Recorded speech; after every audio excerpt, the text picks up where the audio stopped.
சிவாய நம. திருச்சிற்றம்பலம். தாயா அன்பினை நாள்தோறும் தழைப்பவர் தாயே ஆகிய வளர்த்தனை போற்றி. தென்னாடுடைய சிவனையை போற்றி, எந்நாட்டவர்க்கும் இறைவா போற்றி. காவாய் கணபத்திரளே போற்றி, கைலை மலையானே போற்றி போற்றி. அருள்மிகு சிவகாமி அம்பாள் சமேத அருள்ஜோதி நாதனே திருவடிகள் போற்றி போற்றி.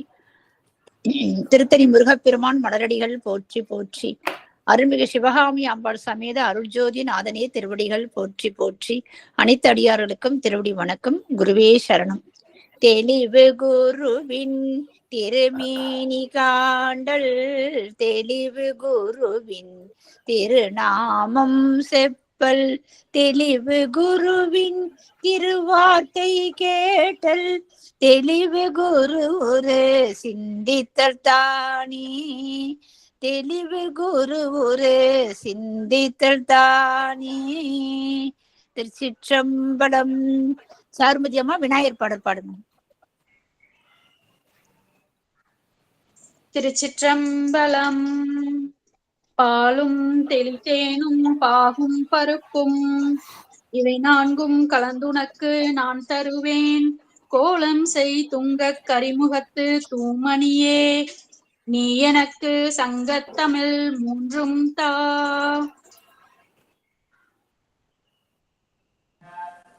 சிவாய நம. ஐயா நீங்களே நாவற்தூதி பாடி ஆரம்பிக்கலாங்க ஐயா. சரிம்மா. திருச்சிற்றம்பலம். திருச்சிற்றம்பலம்.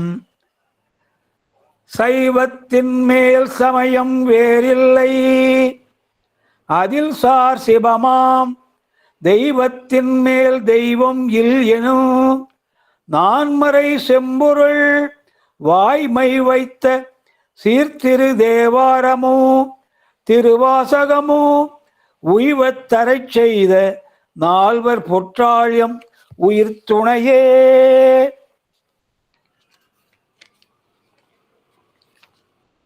கருவாய்க் கிடந்து கழலே நினையும் கருத்துடையே, உருவாய் தெரிந்துன்றன் நாமம் பயின்றேன் உனதருளால், திருவாய் பொலிய சிவாய நமவென்று நீரணிந்தேன், தருவாய் சிவகதினி பாதிரி புலியூர் அரணே. கைலாய பரம்பரையில் சிவஞான போத நெறி காட்டும், வெண்ணை பயில் வாய்மை மெய்கண்டான் சந்ததிக்கோர் மெஞ்ஞான பானுவாகி, குயிலாரும் பொழில் திருவாவடுதுறைவாள் குரு நமச்சிவாய தேவன் சைலாதி மரபுடையோர் திருமரபு நீடூழி தழையமாதோ. ஈராண்டில் சிவஞானம் பெற்றுயர்ந்த மெய்கண்டார் இணைத்தாள் போற்றி, நாராண்ட பல் அடியார்க்கு அருள் புரிந்த அருள் நந்தி நற்றாள் போற்றி, நீராண்ட கடந்தை நகர் மறைஞான சம்பந்தர் நிழற்றாள் போற்றி, சீராண்ட தில்லை நகர் உமாபதியார் செம்பதும திருத்தாள் போற்றி. தில்லையிலே எழுந்தருளி அருள் பாலித்து வரும் அருள்மிகு சிவகாமி அம்மை உடனுரை அருள்மிகு நடராஜ பெருமான் திருவடிகளை மனம் மெய் மொழிகளால் வணங்கி, சித்தாந்த சாத்திரத்திற்கே ஆணி வேறாக ஒரு அஸ்திவாரமாக ஒரு முதுகெலும்பாக விளங்கி வரும் சிவஞான போதத்தை அருளிய அருள் திரு மெய்கண்ட தேவநாயனார் அவர்களின் திருவடிகளை மனம் மெய் மொழிகளால் வணங்கி, திருவாவடுதுறை ஆதீன குரு முதல்வர் அருள் திரு நமச்சிவாய மூர்த்திகளின் திருவடிகளை மனம் மெய் மொழிகளால் வணங்கி, தற்போது அருளாட்சி செய்து வரும் வணக்கத்திற்குரிய குருமகா சன்னிதானம் அவர்களின் திருவடிகளை மனம் மெய் மொழிகளால் வணங்கி, அடியனை மூன்றாவது தொகுப்பாக சித்தாந்த வகுப்பு எடுப்பதற்கு ஊத்தங்கரையிலே பணிபுரிய அன்புடன் அனுமதி அளித்துக் கொண்டிருக்கும் வணக்கத்திற்குரிய இயக்குனரையா சித்தாந்த இயக்குனரையா அவர்களின் திருவடிகளை மனம் மெய் மொழிகளால் வணங்கி, அதே போல அடியன் ஆரணியிலே இரண்டாவது தொகுப்பாக திருமுறை வகுப்பு எடுப்பதற்கு அன்புடன் அனுமதி அளித்துக் கொண்டு வரும் வணக்கத்திற்குரிய திருமுறை இயக்குனர் ஐயா அவர்களின் திருவடிகளை மனம் மெய் மொழிகளால் வணங்கி, எல்லாவற்றுக்கும் மேலாக அடியனுடைய இந்த முதுமை பருவத்திலே இப்படி ஒரு அற்புதமான வாய்ப்பை எனக்கு நல்கி என்னுடைய திறமையை மேன்மேலும் வளர்த்து கொள்வதற்கு உறுதுணையாக இருந்து எனக்கு உதவி வரும் வணக்கத்திற்குரிய பிரேமா அம்மையார் அவர்களுக்கும் வணக்கத்திற்குரிய செல்வி அம்மையார் அவர்களுக்கும் இந்த நிகழ்வை மிக மிக அற்புதமாக பதிவு செய்து வரும் வணக்கத்திற்குரிய சாருமதி அம்மையார் அவர்களுக்கும் இவர்களைச் சேர்ந்த அத்தனை தாய்மார்களுக்கும் அடியார் பெருமக்களுக்கும் அனைத்து பணிவான வணக்கத்தையும் நன்றியும் கூறிக்கொண்டு நாம் சாதனம் என்ற தலைப்பிலே சரியை கிரியை யோகம் ஞானம் என்ற 4 பார்த்தோம். இது 4 ஒவ்வொன்றிலையும் 4 வருங்க, மொத்தம் 16 வரும். சரியையில 4, கிரியையில 4, யோகத்துல 4, ஞானத்துல 4ன்னு அன்னைக்கு நம்ம பார்த்தது சரி கிரியை யோகம் என்பது ஒரு சுருக்கமா பார்த்தோம். இப்பொழுது விரிவா பார்க்க போகிறோம். சரியிலே 4 பாகங்கள் உள்ளன, கிரியிலே 4 பாகங்கள் உள்ளன, யோகத்திலே 4 பாகங்கள் உள்ளன, ஞானத்திலே 4 பாகங்கள் உள்ளன. இப்போ அதை தான் நம்ம பார்க்க போகிறோம். முன்னமே பார்த்தது போல சரியை என்றால் தொண்டு, கிரியை என்றால் வழிபாடு பூஜை, யோகம் என்றால் ஒன்றுதல் மனம் ஒன்றுதல், ஞானம் என்றால் நம்முடைய இச்சையில் திருத்தம் ஏற்படுது. இச்சைன்னா நம்முடைய விருப்பம், அதிலே மாற்றம் வர்றது தான் ஞானம். சரியையில் என்றால் திருக்கோயிலில் அர்த்தம். சரியை என்றால் தொண்டு, சரியையில் என்றால் திருக்கோயிலில் என்று அர்த்தம். கிரியை என்றால் தொண்டு, கிரியையில் என்றால் வழிபடும் இடத்தில் என்று அர்த்தம். யோகம் என்றால் ஒன்றுதல், யோகத்தில் என்றால் மனத்தில் அர்த்தம். ஞானம் என்றால் இச்சை திருத்தம், ஞானத்தில் என்றால் உயிரின் இச்சையில் என்று பொருள். இதை ஒவ்வொன்றும் 4 வருதுங்க. சரியை என்றால் தொண்டு, சரியை என்றால் திருக்கோயிலில், கிரியை என்றால் வழிபாடு பூஜை, கிரியையில் என்றால் வழிபடும் இடத்தில், யோகம் என்றால் ஒன்றுதல் மனம் ஒன்றுதல், யோகத்தில் என்றால் மனத்தில், ஞானம் என்றால் இச்சையில் திருத்தம் இச்சை திருத்தம், ஞானம் என்றால் ஞானத்தில் என்றால் உயிரின் இச்சையில் என்று பொருள். இது ஒவ்வொன்றும் 4 வருது. எப்படின்னா சரியையில் சரியை, சரியையில் கிரியை, சரியையில் யோகம், சரியையில் ஞானம். மொத்தம் 4. சரியையிலே 4 பாகம் வருது. சரியையில் சரியை, சரியையில் கிரியை, சரியையில் யோகம், சரியையில் ஞானம். மொத்தம் 4. சரியையில 4 பாகம்.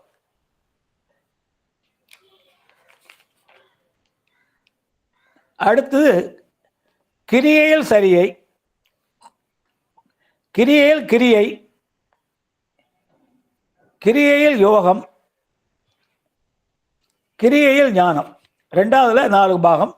கிரியையில் சரியை, கிரியையில் கிரியை, கிரியையில் யோகம், கிரியையில் ஞானம். முதல்ல சொன்னது சரியை, அதுல 4 பாகம். சரியையில் சரியை, சரியையில் கிரியை, சரியையில் யோகம், சரியையில் ஞானம். முதல்ல சொன்னது 4 பாகம். அடுத்து கிரியை, கிரியையில் சரியை, கிரியையில் கிரியை, கிரியையில் யோகம், கிரியையில் ஞானம். இது 4, 8 வந்துடுதுங்களா? இப்போ அடுத்தது யோகத்தில் சரியை, யோகத்தில் சரியை, யோகத்தில் கிரியை, யோகத்தில் சரியை, யோகத்தில் கிரியை, யோகத்தில் யோகம், யோகத்தில் யோகம், யோகத்தில் ஞானம். இது 3வது 4 பாகம். யோகத்தில் சரியை, யோகத்தில் கிரியை, யோகத்தில் யோகம், யோகத்தில் ஞானம். அடுத்து கடைசி 4 ஞானத்தில் 4. ஞானத்தில் சரியை, ஞானத்தில் கிரியை, ஞானத்தில் யோகம், ஞானத்தில் ஞானம். 4வது 4 பாகம். ஞானத்தில் சரியை, ஞானத்தில் கிரியை, ஞானத்தில் யோகம், ஞானத்தில் ஞானம். இப்போ 16 வந்துடுது. இப்போ ஒவ்வொன்றும் என்னன்னு பார்க்க போறோம்.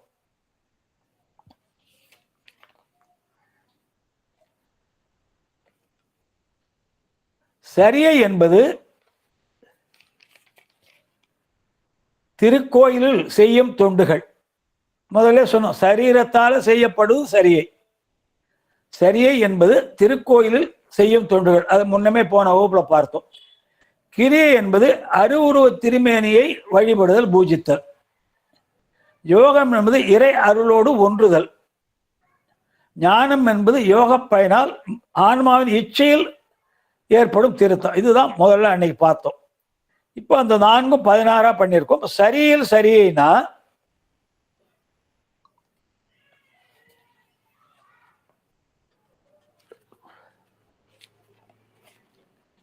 சரியில் சரியை என்பது சமய தீட்சைக்குரியது. கோயிலில் செய்யும் தொண்டு, திருக்கோயிலில் துப்புரவு பணி, பூஜைக்கு உதவுதல், மற்ற வகைகளில் உடலால் செய்யும் தொண்டுகள். சரியில் சரியை என்பது சமய தீட்சைக்குரியது. கோயிலில் செய்யும் தொண்டுகள், திருக்கோயிலில் துப்புரவு செய்தல், பூஜைகளுக்கு உதவுதல், மற்ற வகைகளில் உடலால் செய்யும் தொண்டு. இது சரியில் சரியை. சரியை கிரியைன்னா வழிபாடு செய்தல், கருவறையின் மூர்த்தத்தின் எதிரில் நின்று இறைவனை வழிபடுதல். சரியில் கிரியை என்றால் வழிபாடு செய்தல், கருவறையின் மூர்த்தத்தின் எதிரிலே நின்று இறைவனை வழிபடுதல். சரியில் யோகம் என்றால் வழிபாட்டில் மனம் ஒன்றுதல். சரியில் யோகம் என்றால் வழிபாட்டில் மனம் ஒன்றுதல், வேறு எந்த சிந்தனையும் இன்றி வழிபாட்டில் மட்டும் மனம் ஒன்றியிருப்பது சரியில் யோகம். சரியில் ஞானம் என்றால் பொதுநல இரக்கம். மனம் ஒன்றி வழிபாடு செய்ய செய்ய இறைவன் நமக்கு செய்து வரும் அளப்பரும் உதவிகளை நினைத்து மனதில் சுயநல உணர்வு குறைந்து பொதுநல உணர்வு மேலோங்கும். சரியில் ஞானம் என்பது பொதுநல இரக்கம் உண்டாகும். மனம் ஒன்றி வழிபாடு செய்ய செய்ய இறைவன் நமக்கு செய்து வரும் அளப்பரும் உதவிகளையும் எண்ணி மனதில் சுயநல உணர்வு குறைந்து பொதுநல இரக்கம் உண்டாகும். சிவஞானத்தை பெறுவதற்கு முதல் படிதான் சரி. சிவஞானத்தை பெறுவதற்கு உரிய முதல் படி சரி. அதில் 4 சொல்லிட்டோம். அடுத்தது இந்த 4 செய்தா எதுல நம்ம உயிரினுடைய செயல்ல மாற்றம் வருமா? இந்த சரியில சரியில் சரியை, சரியில் கிரியை, சரியில் யோகம், சரியில் ஞானம், இது 4 செய்தோம்னா நம்முடைய கிரியையில செயலில மாற்றம் வருமா? நமக்கு மொத்தம் 3 சக்திகள், இச்சை, ஞானம், கிரியை 3 இருக்கு. அது இறைவனுக்கு இருக்கு. இந்த 4 செய்ய செய்ய நம்முடைய கிரியையிலே ஒரு மாற்றம் வரும், நல்லது நடக்கும்ன்றாங்க. அடுத்தது கிரியையில் சரியை. கிரியையில் சரி ஆன்மார்த்த பூஜைக்கு முன்னேற்பாடு. இப்படி கோயிலில் வழிபாட்டை செய்ய செய்ய நாமே இறைவனை தொட்டு பூஜிக்க வேண்டும் என்ற ஒரு விருப்பம். ஆன்மார்த்த பூஜைக்கு முன்னேற்பாடு. இப்படி கோயிலில் வழிபாடு செய்ய செய்ய நாமே இறைவனை தொட்டு பூஜிக்க வேண்டும் என்ற ஒரு பெரு விருப்பம் ஏற்படும். இதற்கு உரியது விசேட தீட்சை. இந்த கிரியைக்கு உரியது விசேட தீட்சை. பூஜை அறையை தூய்மை செய்தல், வீட்டில் பூஜை பொருள்களை சேகரித்தல் முதலிய கிரியையில் சரியை.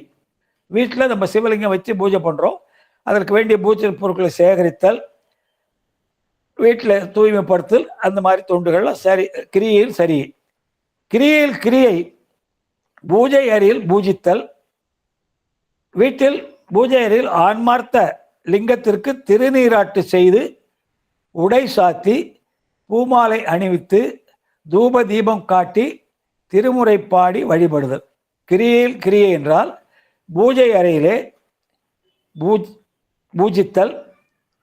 வீட்டில் உள்ள பூஜை அறையிலே ஆன்மார்த்த சிவலிங்கத்திற்கு திருநீராட்டு செய்தல், ஆடை சாத்துதல், பூமாலை அணிவித்தல், தூபதீபம் காட்டி திருமுறை பாடி வழிபடுதல்.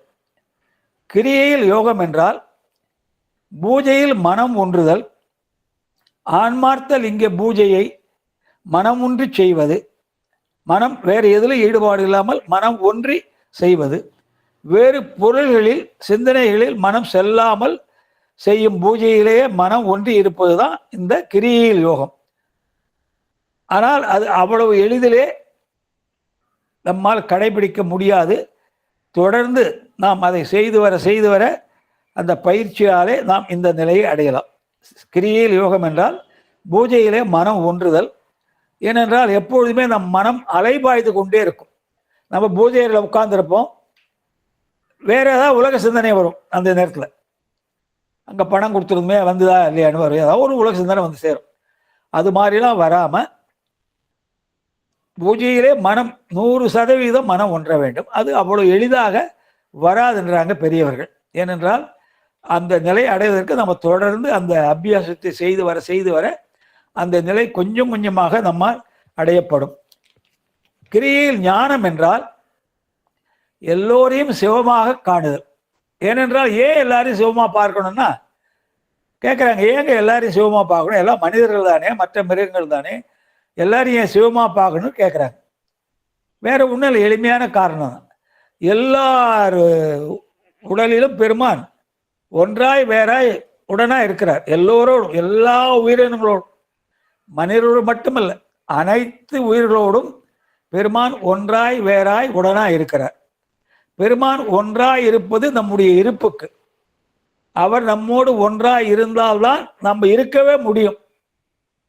பெருமான் நமக்கு வேறாய் இருப்பது நமக்கு அறிவிக்க, கருவிகள் மூலம் நமக்கு அறிவிக்க நம்மோடு வேறாய் இருந்து அறிவிக்கிறார். எப்பொழுதும் அறிவிப்பவன் வேற, அறிவை பெறுபவன் வேற. ஆகவே வேறாய் இருக்கிறது நமக்கு கருவிகள் மூலம் அறிவிக்க.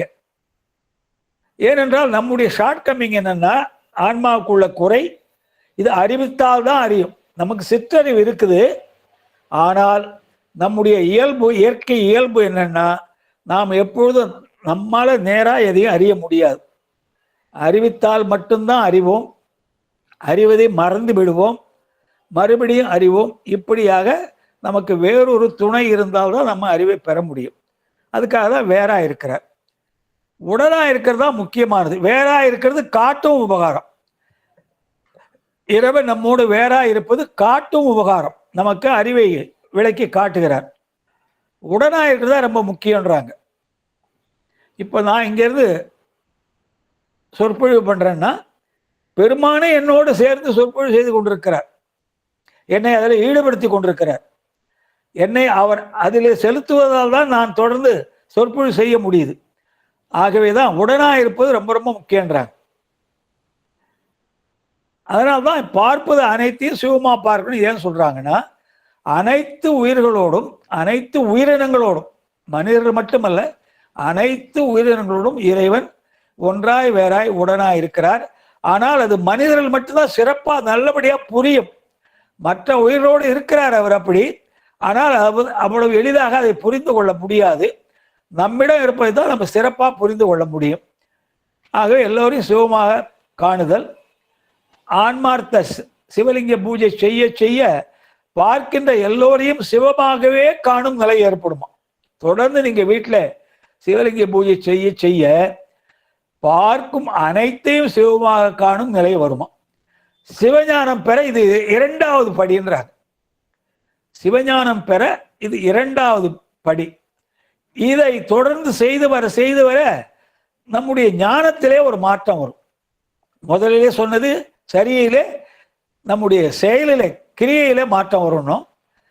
இந்த கிரியை நம்ம தொடர்ந்து செய்து வர நம்முடைய ஞானத்திலே, அறிவிலே ஒரு திருத்தம் ஏற்படும்.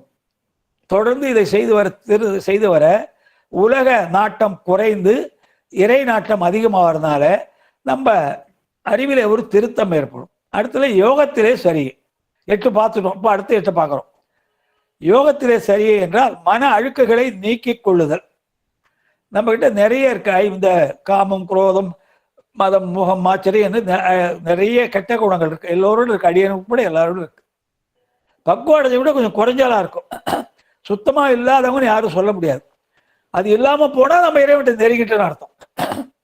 இந்த கெட்ட குணங்கள் நம்ம கிட்ட இல்லைன்னா நம்ம இறைவனை நெருங்கி விட்டோம் என்று அர்த்தம். அதுவரை இந்த கெட்ட குணங்கள் ஏதோ கொஞ்சம் அளவில் நம்ம கிட்ட இருக்கும், வாசனை அளவில் நம்ம கிட்ட இருக்கும். அந்த அழுக்குகளை நீக்கிக் கொள்ளுதல். இதுல அகப்பூஜைக்குரிய முன்னேற்பாடு செய்யணும். யோகத்திலே அகத்திலே இறைவனை கண்டு வழிபடுவதற்குள்ளே முன்னேற்பாடு.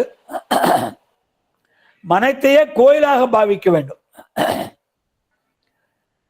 திருமூலர் என்ன சொல்றார்? நாடும் நகரமும் நல் திருக்கோயிலும் தேடித் திரிந்து பாடுமில் பாடி பணிமில் பணிந்தபின் கூடிய நெஞ்சத்தை கோயிலா கொள்வனே. நாடும் நகரமும் தேடித்திருந்து சிவபெருமான் என்று பாடுமின் பாடி பணிமென்றார். நம்ம ஏதாவது ஒரு ஊருக்கு, புது ஊருக்கு போனோம்னா போனது நம்ம இறங்கினது அந்த ஊரில் என்ன செய்கிறோம், பஸ்ஸில் இறங்கினதோ இல்லை ரயிலில் இறங்கினதோ இந்த ஊரில் எங்கெங்கே சாப்பாடு நல்லா கிடைக்கும், ஹோட்டல் எது நல்ல ஹோட்டல்னு கேட்குறோம். என்னையும் சேர்த்து தான்.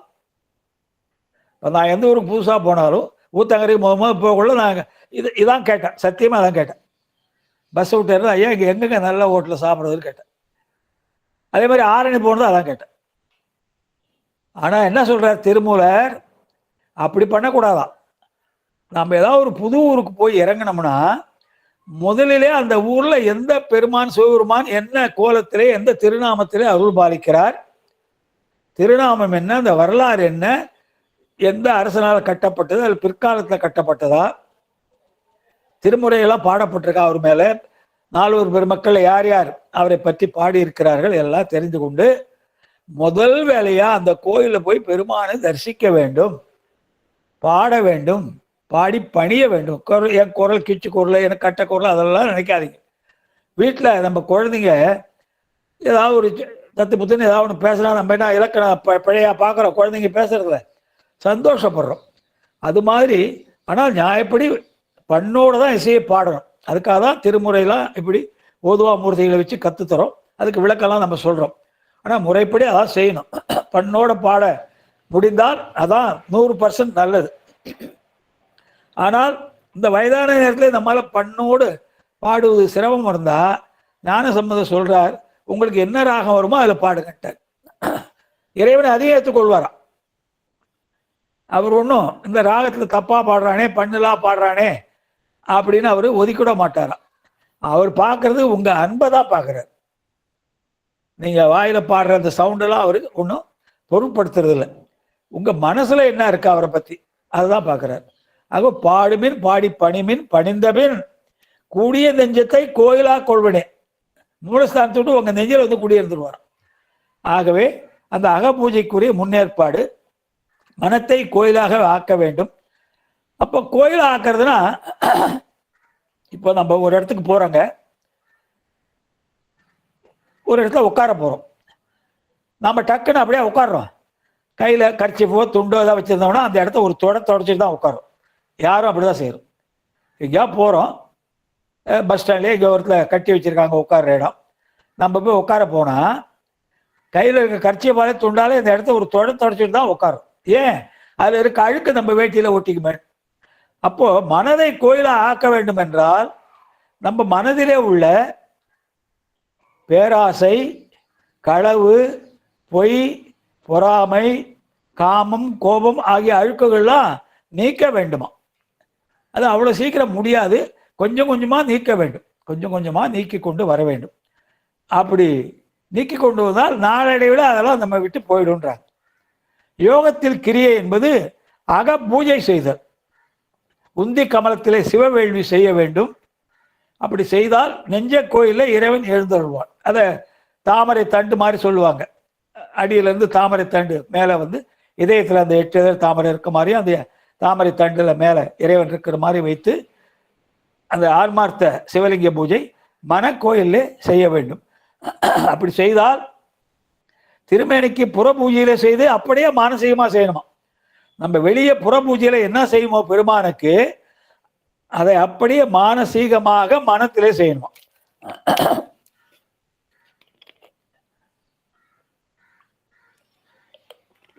யோகத்தில் யோகம் என்றால் அகபூஜையிலே மனம் ஒன்ற வேறு நினைவுகள் எழாமல் அகபூஜையிலே உள்ள முழுமையா ஈடுபட்டுருவோம். எப்படி தொடர்ந்து நம்ம செய்து வந்தால் அகபூஜையிலே மனம் முழுமையா 100% ஒன்றிவிடுமா. யோகத்தில் யோகம் அதான். யோகத்தில் ஞானம் என்றால் இறைவனை ஒப்பு வரும். இறைவனை ஒப்பு என்றால் ரெண்டு வினையும் சமமாவதில்லை. நல்லது வந்தால் துள்ளி குதிக்க கூடாது, கெட்டது வந்தால் தோண்டு போகக்கூடாது. நல்லதோ கெட்டதோ இறைவனா பார்த்து நமக்கு தர்றதில்லை. நம்முடைய பூர்வ ஜென்ம நல்வினை நாம செய்திருந்தோம்னா அதுக்கேற்ப ஒரு நல்ல சூழ்நிலை இப்போது கொடுக்குறாரு. பூர்வ ஜென்மத்தில் நாம் ஏதாவது ஒரு தீவினை செய்திருந்தா அதுக்கேற்ப ஒரு தீவினை இப்போ கொடுக்குறாரு. ஆகவே நமக்கு வர்ற நல்லதுக்கும் கெட்டதுக்கும் இறைவன் காரணம் அல்ல, நம்ம தான் காரணம். அப்படி நினைத்தால் இறைவனை ஒப்பு வந்துடும். இறைவனை ஒப்பு வர வர நமக்கு மலம் பரிபாகம் ஆயிடும். அந்த பரிபாகம் என்றால் தேய்தல், மலம் என்றால் ஆணவ மலம். அதுதான் சொல்றார் சேக்கிழார் பெருமான். கேடும் ஆக்கமும் கெட்ட திருவினார் ஓடும் செம்பொனும் ஒக்கவே நோக்குவர் கூடும் அன்பினில் கும்பிடலே அன்றி வீடும் வேண்டா விரலின் விளங்கினார். கேடும் ஆக்கமும் கெட்ட திருவினாராம். கேடுனா கெட்டது, ஆக்கம்னா நல்லது. ரெண்டுமே அவங்க கிட்ட வேலை செய்யலாம். ரெண்டுமே சமமா பார்ப்பாங்க. ஒரு கெட்ட சூழ்நிலை வந்தாலும் அல்ல ஒரு நல்ல சூழ்நிலை வந்தாலும் அதிலே மனம் தளர்ந்து போக மாட்டாங்க, இதில் துள்ளி குதிக்க மாட்டாங்க. ரெண்டையுமே சமமாக பார்ப்பார்கள். ஓடும் செம்பனும் ஒக்கவே நோக்குவர். கீழே போகும்போது ஒரு பவுன் காசு இருக்கு, அதில் ஒரு ஓடு இருக்குன்னா அதையும் ஓடு மாதிரி தான் பார்ப்பாங்க. கூடும் அன்பினில் கும்பிடல என்று இறைவன் கேட்கிறார், உங்களுக்கு முக்தி தரம்பா வந்துடுறியா நீனா? வேணாம் பெருமானே, உன்னை தினம் கும்பிட்டு கொண்டிருந்தால் அதுவே போதும் எனக்கு. பாடரச பெருமானே அல்லது வீரட்டேச பெருமானே, உன்னுடைய ஆலயத்தில் உன்னை தினம் நான் கும்பிட்டு கொண்டிருந்தா அதுவே போதும்பா எனக்கு. முக்தி வேண்டாமா? வேண்டாம்.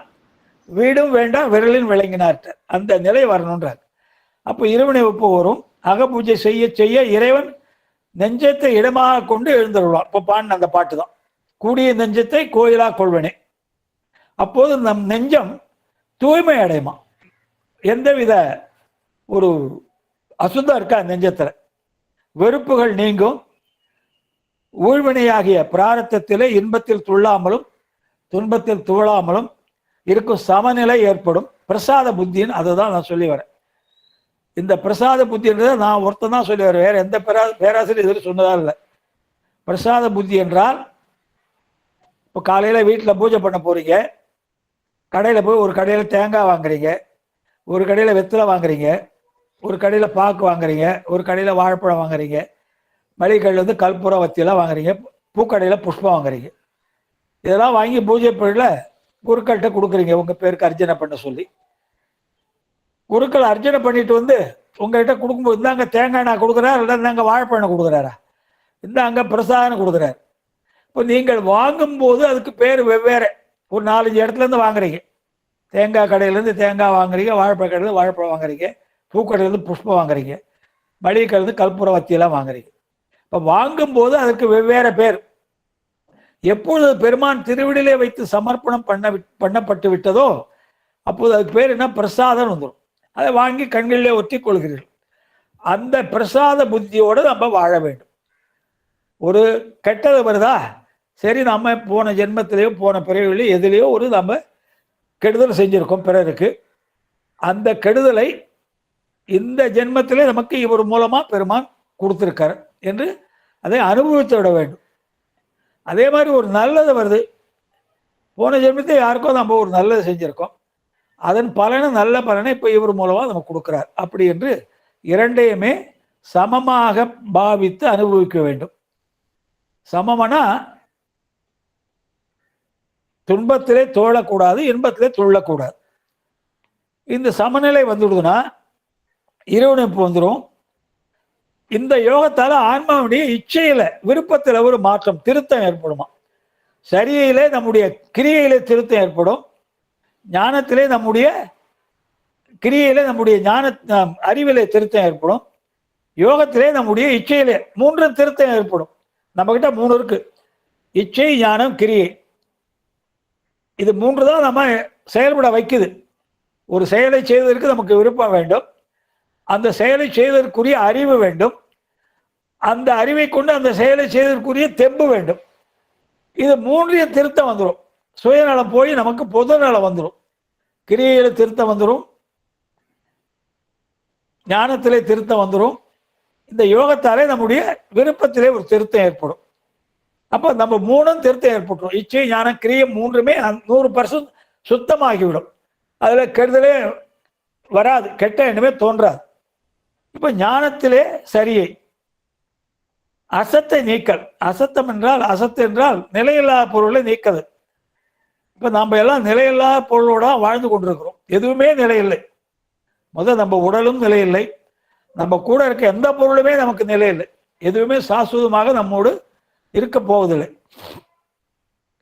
அத்தமும் வாழ்வும் அகத்து மட்டே விழி அன்பொழுக மெத்திய மாதரும் வீதி மட்டே விம்மி விம்மி இரு கைத்தல மேல் வைத்த மைந்தரும் சுடுகாடும் மட்டே பற்றி தொடரும் இருவினை புண்ணிய பாவமுமே. அத்தமும்னா செல்வம், அத்தமும் வாழ்வு. நம்ம பெரிய பணக்காரா வாழ்க்கிறோம், எல்லாம் பெரிய பங்களாலாம் வச்சுட்டு இருக்கோம். எல்லாமே எங்க அகத்து மட்டே. நம்ம கடைசி பயணம் போகும்போது அதெல்லாம் இங்கே தான் இருக்கும். விழி அன்பொழுக மெத்திய மாதரும் வீதி மட்டே. ஈருடல் ஓருயிர் என்று கணவன் மனைவியா வாழ்ந்து கொண்டு வருகிறோம். அவங்க நிலை என்ன? அவங்க நிலையும் வீதியோட தான். விம்மி விம்மி இரு கைத்தலை மேல் வைத்த மைந்தரும் சுடுகாடு மட்டே. பையன் அழுகுறான், பிறண்டு அழுகுறான். அவன் என்ன நினைச்சு அந்த கிழமை போயிடுதே, இந்த கொஞ்ச நாள் தான் பென்ஷன் வருமே, முழு பென்ஷன் போயிட்டு தான் எழுவுறான். அவன் நிலை எங்க? சுடுகாட்டோட. இப்போ எது வருதுன்றார் நம்ம கூட? பற்றி தொடரும் இருவினை புண்ணிய பாவம்ன்ட்டு. நம்ம செய்யற இந்த பிறவிலே நம்ம என்னென்ன நல்லது கெட்டது செய்யறோமோ அதுதான் நம்மோடு கடைசி பயணத்துல நம்ம கூட வருமா. அதுதான் நமக்கு அடுத்த பிறவியை தீர்மானிக்குது. ஊரெல்லாம் கூடி ஒலிக்க அழுதிட்டு பேரினை நீக்கி பிணமென்று பேரிட்டு சூரியம் காட்டிடை கொண்டு போய் சுட்டிட்டு நீரினில் மூழ்கி நினைப்பொழிந்தாரேன்ட்டாங்க. ஊரெல்லாம் கூடி அழுகுறோம். ஏதாவது ஒரு இறப்பு வந்துடுதுன்னா அழுகுறோம். ஏன்னா ஒரு அன்பு, இவ்வளவு நாள் நம்மோடு வாழ்ந்தவர்கள் நம்மை விட்டு போய்விட்டார்களே என்ற ஒரு அன்பிலே அழுகை வருது, அழுகுறோம். இப்போ வாழ்ந்து கொண்டிருப்போ நமக்கு ஒவ்வொருத்தருக்கும் ஒரு பேர் வச்சிருக்காங்க அப்பா அம்மா. நம்ம குரூப்ல 10-20 பேர் இருக்கணும், 10-20 பேர் 10 அவங்கவுங்களுக்கு தனித்தனி பேர் இருக்கு. ஆனா இறந்த பேருக்கு என்ன ஆகுதுங்க?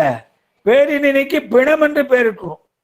நமக்கு ஏதாவது ஒரு செய்தி வருது, இப்போ இன்னாரும் ஒருத்தர் யாராவது ஒரு பேரை சொல்லி இறந்துட்டாருன்னு செய்தி வருதுன்னு வச்சுங்க, நம்ம என்ன கேட்குறோம்? அந்த நபர் பேரை சொல்லியா எப்போ எடுக்க போறாங்கன்னு கேட்குறோம். ஏதாவது ஒரு பேர் வருது, நமக்கு தெரிஞ்சவங்க ஒரு இறந்துட்டாருன்னு வருது. நம்ம செய்தி சொன்னவங்க கிட்ட அந்த நபர் பெயரை சொல்லியா அவரை எப்போ எடுக்க போறா கேட்குறோம்? இல்லை, பாடி எப்போ எடுக்க போறா கேட்குறோம். உயிரோடு இருக்கும் போதுதான் வெவ்வேறு பேர். உயிர் விட்ட உடனே பேர் என்ன மாத்திடுறாங்க? பிணம் என்று பேர் விட்டுறாங்க. சூரியன் காட்டிட கொண்டு போய் சுட்டிட்டு, சுடுகாட்டில் கொண்டு போய் சுட்டிட்டு நீரில் முழுக்க நினைப்பு ஒழிந்தாரேட்டான். அதோட உங்களை தலை மொழிகிறாங்க. எத்தனையோ பேர் நம்மோட போயிட்டாங்க, இறந்துட்டாங்க. நம்ம வீட்டில் எல்லாம் நம்ம சொந்தக்காரங்க எத்தனையோ பேர் போயிட்டாங்க. மனைவி தம்பி கிம்பி எல்லாம் போயிட்டாங்க. நம்ம தினம் நினச்சி நேரம் வந்துடும். ஏதோ மாதத்தில் ஒரு நாள், வருஷத்தில் ஒரு நாள் நினைக்கிறோம். ஏனென்றால் அது யாருமே சாஸ்வதம் இல்லை. அவங்கவுங்க ஒரு குறிப்பிட்ட ஊருக்கு டிக்கெட் எடுத்திருக்காங்க. அந்த இடம் வந்தால் இறங்கித்தான் ஆகணும். ஆகவே இந்த யோகத்தால் ஆன்மாவில் இச்சையில் வந்துடும். ஞானத்தால் இந்த அசத்து நீங்கிடும். நம்ம வாழ்வது பொய்யான உலகத்தில் வாழ்கிறோம். இதுவே நமக்கு நிலை இல்லை என்பதை, அந்த உலகமே அசத்து தான். அசத்து என்றால் நிலை மாற்றம் அடையிறது. இல்லாத பொருள் இல்லை, ஞாபகம் வச்சுங்க. அசத்து என்றால் இல்லாத பொருள் என்று அர்த்தம் இல்லை.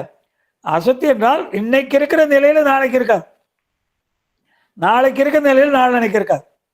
நிலை மாறிக்கொண்டே இருக்கும். உலகம் அசத்து. இன்றைக்கு இருப்பது போல உலகம் நாளைக்கு இருக்காது.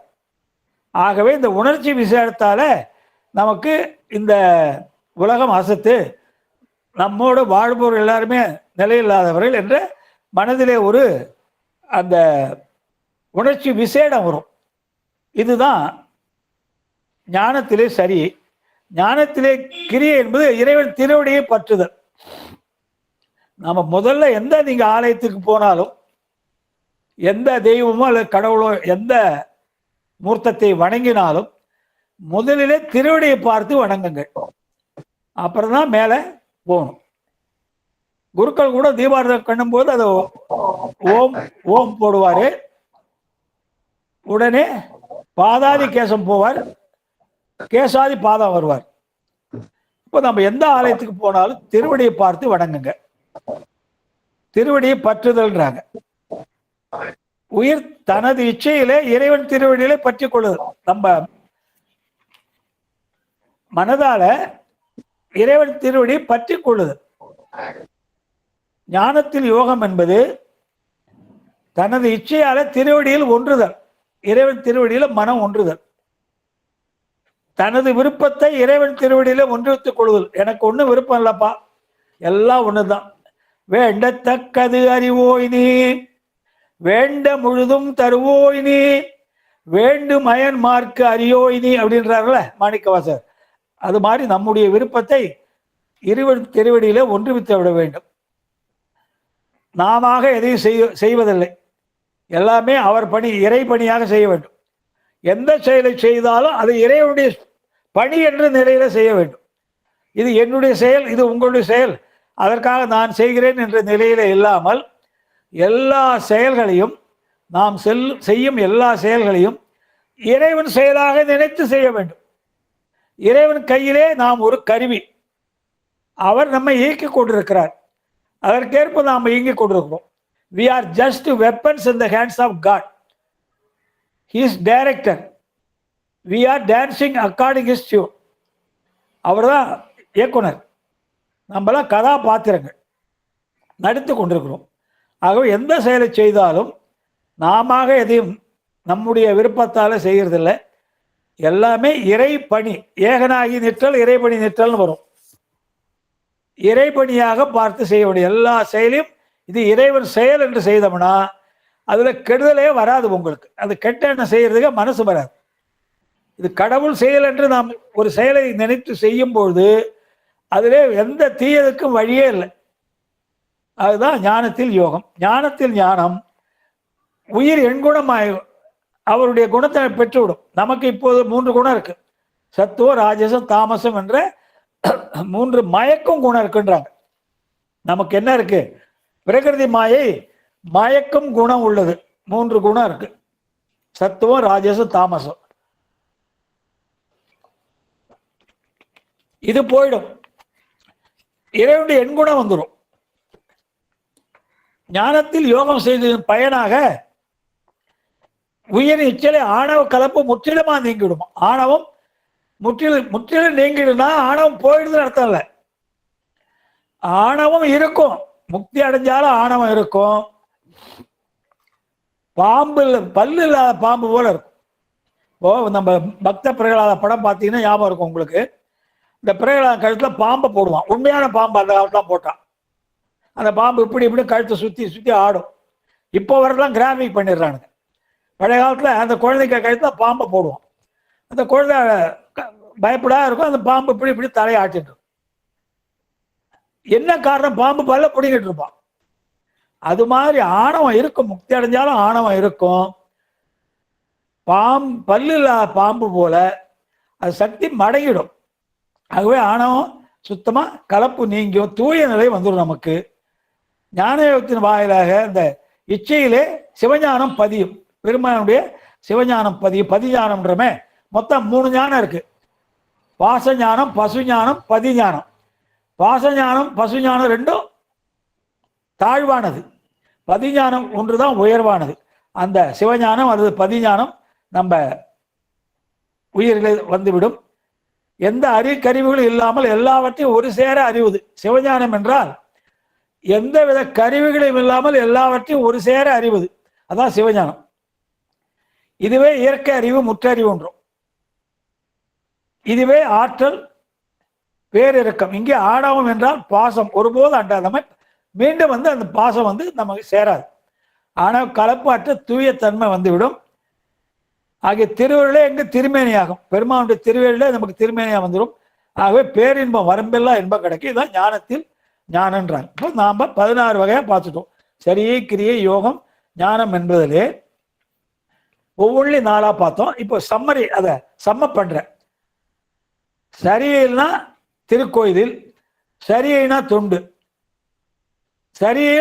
சரியைனா கோயில் தொண்டுகள், சரியையில் கிரியைனா கோயிலில் வழிபடுதல், சரியையில் யோகம் என்றால் வழிபாட்டில் மனம் ஒன்றுதல், சரியையில் ஞானம் என்றால் பொதுவான இரக்க உணர்ச்சி உண்டாதல், கிரியையில் என்றால் பூஜை அறையில், கிரியையில் சரியை என்றால் பூஜைக்கு முன்னேற்பாடு, கிரியை என்றால் ஆன்மார்த்த லிங்கத்தை பூஜித்தல், கிரியையில் யோகம் என்றால் பூஜையிலே மனம் ஒன்றுதல், கிரியையிலே ஞானம் என்றால் எல்லோரையும் சிவமாக காணுதல், யோகத்தில் என்றால் மனத்தில் அர்த்தம், யோகத்தில் சரியை என்றால் பேராசை, களவு, பொய், பொறாமை, காமம், கோபம் ஆக மன அழுக்குகள் நீக்குதல், யோகத்தில் கிரியை என்றால் அகப்பூஜை செய்தல், யோகத்தில் யோகம் என்றால் அகப்பூஜையிலே மனம் ஒன்றுதல், யோகத்தில் ஞானம் என்றால் எதிலும் விருப்பு வெறுப்பு இன்றி இறைவனைப்பு வருது, ஞானத்தில் என்றால் இச்சையில் அர்த்தம், ஞானத்தில் சரியை உலகமாகிய நிலையில்லாததை நிலையில்லாத கண்டு நீங்குதல், உலகத்தை இது நிலையில்லாதது என்று கண்டு அதை மனதால் நீங்க வேண்டும். நீங்க வேண்டும் என்றால் எதுவும் கைட்டி வைக்கிறது இல்லை. நம்ம இந்த உலகத்துல வாழறோம், இந்த உலகத்தை விட்டு நீங்கிறத நம்ம இந்த உலகத்தை தனித்தெல்லாம் கைட்டெல்லாம் வைக்க முடியாது. ஏன்னா அதுதான் நம்ம வாழ்ந்துட்டு இருக்கோம். மனதால நீங்க வேண்டும். நம்ம மனதாலே இந்த உலகம் நிலையில்லாதது, எல்லாம் அசத்து, நம்மோட இருக்கிறது எல்லாமே ஒரு நாள் நம்ம விட்டு போயிடும் அப்படின்ற அந்த உணர்ச்சி விசேடம் மனதில் வரணும். உலகமாகிய அசத்தை அசத்தாக கருதி நீங்குதல், ஞானத்தில் கிரியை என்றால் இச்சையிலே சிவத்தை முழுமையாக பூஜித்தல், ஞானத்தில் யோகம் என்றால் உயிர் தன் இச்சையை இறைவனின் இச்சா சக்தியோடு ஒன்றுவித்தல், நம்முடைய இச்சையும் இறைவனுடைய இச்சைனா விருப்பம், நம்முடைய விருப்பத்தை இறைவன் விருப்பத்தை ஒன்றாக்குதல், ஞானத்தில் ஞானம் என்றால் சிவனின் எண்குணத்தை பெறுதல். ஞாபகம் வச்சுக்கணுங்க, முக்தி அடைஞ்சா உயிர் சிவனுடைய எண்குணத்தை தான் பெறும், ஐந்தொழில் செய்யாது. சில பேர் மற்ற மதத்தார் என்ன சொல்றாங்க, முக்தி அடைஞ்ச உயிர் இறைவனை போல ஐந்தொழில் செய்யுன்றாங்க. அது எந்த காலத்திலையும் ஐந்தொழில் செய்ய வாய்ப்பில்லை. ஏனென்றால் உள்ளதே சிறக்கும். சட்டியில் இருந்தால் தான் அகப்பேல வரும். உயிருக்கு எப்பொழுதுமே ஐந்தொழில் ஆற்றக்கூடிய தலைமை கிடையாது. எப்பொழுதுமே அது இறைவனுக்கு அடிமைதான். ஆகவே முக்தி அடைஞ்ச உயிர் இறைவனுடைய எண்குணங்களை பெறும். ஆனால் அதால ஐந்தொழில் ஆற்ற முடியாது. இது வரைக்கும் ஞானம், இந்த சரியை கிரியை யோகம் ஞானம் என்பதை ஒவ்வொன்றும் நாள பார்த்தோம். இப்ப யாகத்தை பத்தி யோசிக்க போறவங்க, சிவனை வழிபட 5 வகை யாகங்கள் சொல்றாங்க. சிவனை வழிபாடு செய்வதற்கு 5 வகை யாகங்கள். அது என்னன்னா கண்மயாகம், கண்மயாகம். அம்மா மைக் யாராவது ஓப்பனா வச்சிருக்கீங்களா? தவயாகம், செபயாகம், தியானயாகம், ஞானயாகம். மொத்தம் சிவனை வழிபட 5 வகை யாகங்கள் வழிபாடுகள் சொல்றாங்க. அதுல அதான் சொல்றேன், சிவனை வழிபட 5 வகையான யாகங்கள் வழிபாடுகள். சிவனை வழிபட 5 வகையான யாகங்கள் வழிபாடுகள். அதுல முதல்ல கண்மயாகம், 2வது தவயாகம்,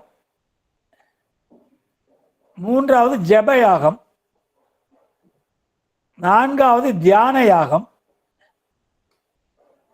5வது ஞான யாகம். முதல் யாகம் கண்மயாகம், 2வது தவயாகம், 3வது ஜபயாகம், 4வது தியான யாகம், 5வது ஞான யாகம். இது 5 சொல்றாங்க. இதுல ஒவ்வொன்றையும் நம்ம பார்க்க போறோம். கண்மயாகம்னா விடியற் காலையில 5 நாளைகளுக்கு முன்னாலே எழுந்து செய்யும் சிவ சிந்தனை முதலாக சிவ பூஜை அக்னி காரியம் ஈராக சொல்றாங்க.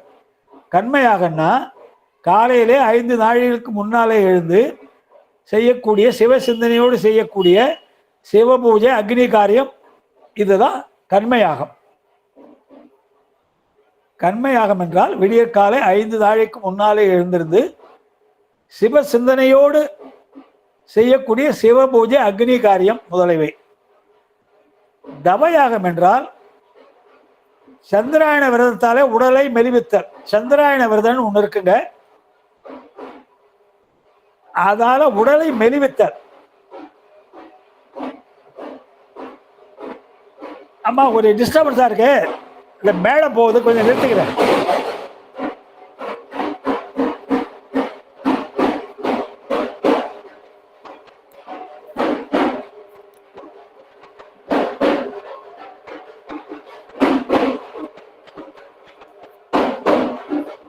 சத்தம் கேக்குது சித்தப்பா.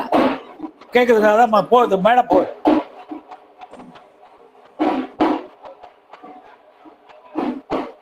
பேசுறாங்களா? தவயாகம் என்றால் சந்திராயண விரதத்தாலே உடலை மெலிவித்தல். அது எப்படின்னா, அமாவாசை முதல் பௌர்ணமி வரை நம்ம உண்ணும் அன்னத்தை 15 பங்கு ஆக்கணும். அமாவாசை முதல் பௌர்ணமி வரை நம்ம சாப்பிட்ற சாப்பாட்டை 15 கவளமாக ஆக்கி நாள் ஒன்றுக்கு ஒவ்வொரு பங்காக அதிகமாக உண்ணுதல். இன்றைக்கு அமாவாசை, இன்றைக்கு 1 கவளம் தான் உண்ணணும். நாளைக்கு 2ஆம் நாள், நாளைக்கு 2 கவளம் உண்ணணும். 3ஆம் நாள் 3 கவளம் உண்ணணும். 4ஆம் நாள் 4 கவளம். இப்படியாக முதல் நாள்லேருந்து 15ஆம் நாள் வரைக்கும் ஒவ்வொரு கவளமாக அதிகமாக கொண்டே 15ஆம் நாள் 15 கவளம். அடுத்ததாக பௌர்ணமி முதல் அமாவாசை வரை ஒவ்வொரு கவளமாக குறைச்சி கொண்டே வர்றது. பௌர்ணமியில் 15 கவளம் சாப்பிடணும். 15 உண்டைன்னு வச்சுங்களேன். அதுக்கு அடுத்த நாள் 14 உண்டை சாப்பிடணும். அதுக்கு அடுத்த நாள் 13 உண்டை சாப்பிடணும். இப்படியாக அமாவாசையில் இருந்தால் 1 உண்டை தான் சாப்பிடணும். இதுக்கு பேர் சந்திராயண விரதம். அதாவது உடம்ப சாப்பிட்ற சாப்பாடு தான் நமக்கு உடம்புல எல்லா வகை தெம்பை கொடுக்குது. இந்த ஆகாரத்தை ஒரு கட்டுப்பாட்டில் வைத்து அதன் மூலயமா உடம்புல இந்த கெட்ட எண்ணங்கள் எதுவும் வராமல் பண்ணுறாங்க.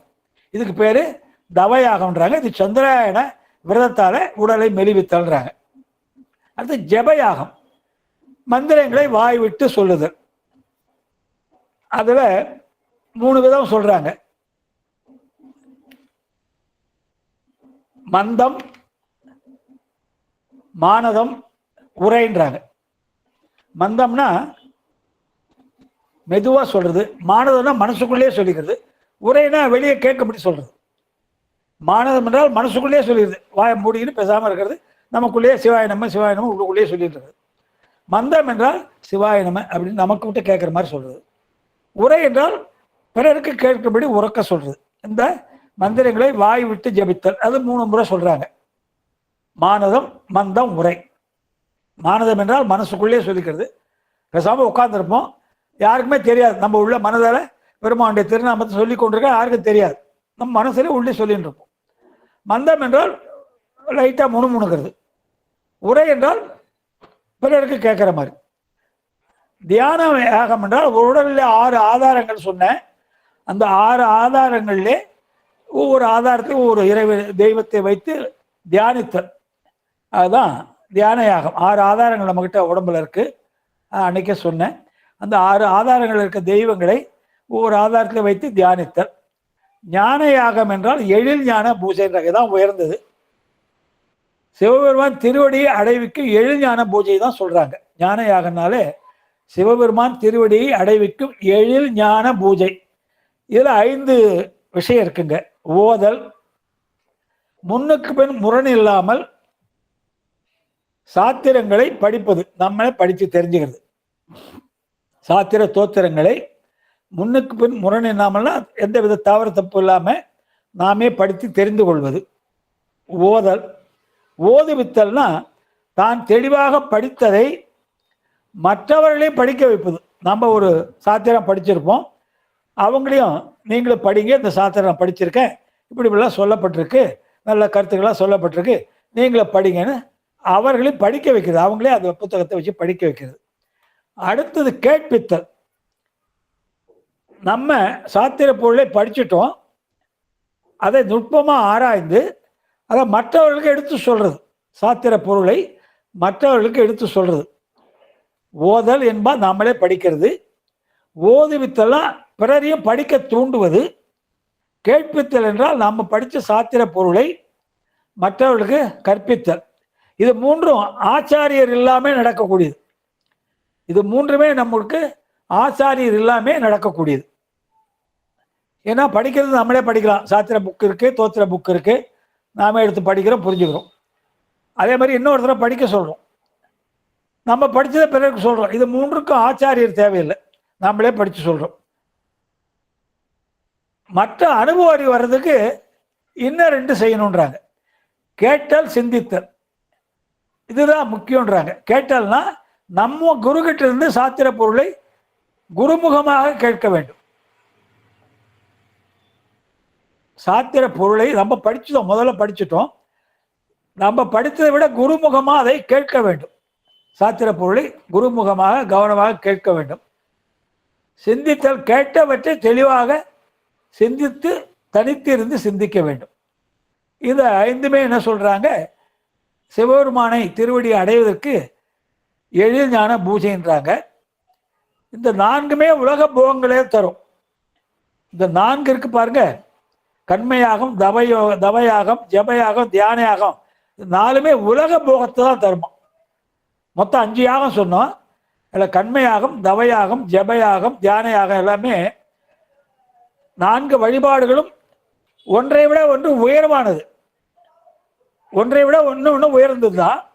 ஆனாலும் அவற்றால் உலகப்பற்று அறவே நீங்காது. அவற்றால் உலகப்பற்று நமக்கு அறவே நீங்காது. உலக போகங்களே தரும். உலக போகம் என்பது அந்த அவங்க என்ன சொல்றாங்க சாத்திரத்தில், சாலோகம், சாமியம், சாருவமே உலக போகம் தான் சொல்றாங்க. பதமுக்திகள் தான் தரும், பரமுக்தியை தராது. ஞான யாகமே பரமுக்தியை தரும். சாலோகம், சாமீபம், சாரூபம் எனும் முதலே பார்த்தோம். சாலோபம் என்றால் சிவலோகத்திலே ஒரு வேலைக்காரனை போல எல்லா இடத்துலையும் போவதற்குரிய உரிமை. சாமீபம் என்றால் சிவலோகத்திலே சிவனுடைய மைந்தரை போல அருகிலே இருக்கும் உரிமை. சாரூபம் என்றால் சிவனை போலவே உருவம் கொள்ளுதல். அந்த 3 பதமுக்திகள். பரமுக்தி தான் சாயுச்சியம்ன்றாங்க. அதுக்கு உரியது ஞான யாகம்தான். அந்த ஞான யாகத்தை செய்தால்தான் அது பரமுக்தியை கொடுக்கும். அதுதான் நமக்கு உயர்வானதுன்றாங்க. அப்புறம் சைவாச்சாரன்றாங்க. சைவாச்சாரத்தில் நம்ம என்னென்ன செய்கிறோம் அப்படின்றாங்க. நித்திய கர்மன்னா அன்றாடம் தவறாமல் செய்ய வேண்டிய அனுஷ்டானங்கள். நித்திய கர்மம்னா நம்ம தினப்படி செய்ய வேண்டிய அனுஷ்டானம், பூஜை புனஸ்காரங்கள்லாம் அது நித்திய கர்மன்றாங்க. நைமித்திக கர்மம்னா விசேஷ காலங்களில் செய்யக்கூடிய பூஜை புனஸ்காரங்கள். முதல்ல சொன்ன நித்திய கர்மம் தினப்படி செய்கிற பூஜை புனஸ்காரங்கள். நைமித்திக கர்மம்னா விசேஷ காலங்களிலே சிறப்பு விழாக்கள் நாட்களிலே செய்யக்கூடிய பூஜைகள். காமிய கர்மம்னா ஏதாவது ஒரு பலனை எதிர்பார்த்து செய்யக்கூடிய பூஜைகள். நீண்ட ஆயுள் வேண்டும், வறுமை போக வேண்டும், திருமண பேர் வேண்டும், மகப்பேறு வேண்டும், பதவி உயர் வேண்டும், இப்படியாக நமக்கு வேண்டிய ஒரு பலனை எதிர்பார்த்து செய்யக்கூடியது காமிய கர்மம். அப்போ 3 சைவச்சாரத்தில் 3 கர்மம் சொல்றாங்க. நித்திய கர்மம் என்பது தினப்படி நம்ம செய்யக்கூடிய பூஜை புனஸ்காரங்கள். நைமித்திக கர்மம் என்பது விசேஷ பூஜை நாட்களிலே, சிறப்பு விழா நாட்களிலே செய்யக்கூடிய பூஜை புனஸ்காரங்கள். காமிய கர்மம் என்பது ஒரு குறிப்பிட்ட பலனை எதிர்பார்த்து செய்யக்கூடிய பூஜை புனஸ்காரங்கள். நீண்ட ஆயுள் வேண்டி, நோய் நீக்கம் வேண்டி, வறுமை நீக்கம் வேண்டி, திருமண பேரு வேண்டி, மகப்பேறு வேண்டி, பதவி உயர்வு வேண்டி, இப்படியாக செய்கிறோம். இந்த முக்தி பஞ்சாக்கிர கணிப்பு இருக்கு பாருங்க. அம்மா இது பஞ்சாக்கிர ஆரம்பிச்சா நிறைய போவோம், நிறுத்திக்கலாமா போகலாமா? அது எவ்வளவு நாள் ஆகுங்கப்பா? அது ஒரு 1/2 மணி நேரம் ஆயிடுமா பஞ்சாக்கிரதை ஆரம்பிச்சோம்னா? சரி, இப்ப நான் முடிச்சுட்டு அடுத்த வாரம் வச்சுக்கலாமா அதை? ஆமா, ஏன்னா முக்தி பஞ்சாட்சரம் ஆரம்பிச்சோம்னா அது தூல பஞ்சாட்சரம், சூக்கும பஞ்சாட்சரம், காரணம், அப்படி நிறைய பிரான்ச் நிறைய. சரிங்க, அடுத்த வாரம். அப்போ இந்த அளவிலே நாம் நம்முடைய சிந்தனையை நிறைவு செய்கிறோம். சாதனத்திலே நம்ம ஒரு 25% வந்துட்டோம். இன்னும் ஒரு 75% இருக்குங்க. கொஞ்சம் விரிவாக சொல்லிட்டு இருக்கேன். ஏன்னா அடிப்படை நம்ம தெரிஞ்சுக்கிட்டோம்னா சாத்திரங்களை படிக்கும்போது உங்களுக்கு டக்குன்னு ஞாபகம் வரும். ஐயா அப்படி சொன்னாரு. ஆகவே தான் இந்த அடிப்படை செய்து சுருக்கமாக சொல்றதா ஒன்றும் புண்ணியம் இல்லை. எவ்வளோக்குள்ள விரிவாக சொல்கிறோமோ அது விரிவாக சொல்ல சொல்ல உங்களுக்கு அந்த சாத்திரங்கள் நீங்கள் பேராசிட்ட இதை விட சீனியர் பேராசிட்ட வகுப்பு கேட்கும்போது உங்களுக்கு அந்த அவங்க நடத்தும் போது டக்குன்னு உங்களுக்கு அங்கே வந்து லிங்க் ஆகிடும். ஆகவே நம்ம எவ்வளோக்குள்ள விரிவாக நம்ம சொல்லி வரோம். இப்போ சாதனத்தை இந்த அளவிலே நிறுத்தி கொண்டு மற்ற சாதனத்தின் தொடர்ச்சி. ஆமா, அடுத்த வியாழக்கிழமை உண்டா அல்லது அடுத்த வியாழக்கிழமையா? அடுத்த திங்கக்கிழமை. அடுத்த திங்கக்கிழமையா? ஆமா, இந்த வாரம் இந்த மாசம் கார்த்திகை மாசம் ஃபுல்லுமே திங்கக்கிழமை தான். சரி நல்லதா போச்சு. சரிம்மா, அப்போ நீங்க அடுத்து சரி அது பரவாயில்ல. நமக்கு ஒருத்தர் ஒத்துழைக்கிறதா உங்களுக்கு ஒத்துழைச்சி ஆகணும், அதை பத்தி ஒண்ணும் இல்லை. இதே சாதனம் தொடர்ச்சி போட்டுங்க. இந்த அளவில் நிறைவு செய்கிறேன். நன்றி, வணக்கம். நன்றி. யாரும் அடியார் பேச விருப்பம் இருந்தா பேசலாம், இல்லைன்னா அப்புறமா நான் பேசுறேன். வணக்கம்மா சொல்லுங்க. இதுதான் எங்களுக்கு ரொம்ப தெளிவு ரொம்ப சிறப்புங்க ஐயா. நல்லதுமா கிரிஜாமா வணக்கம். நல்லதுமா, நல்லது. வணக்கம்மா ஐயா. அருமையா இருந்ததுங்க ஐயா. அந்த கிரியை ஞானம் ரொம்ப தெளிவா சொன்னீங்க. இந்த பூஜை முறைகள் ரொம்ப நல்லா சொன்னீங்க ஐயா. நல்லா இருந்தது. சிறப்புங்க ஐயா. ஐயா திருவடி வணக்கங்க ஐயா. அம்மா திருவடி வணக்கம்மா. அனைத்து அடியார் திருவடிகளையும் வணங்கிறேங்க ஐயா.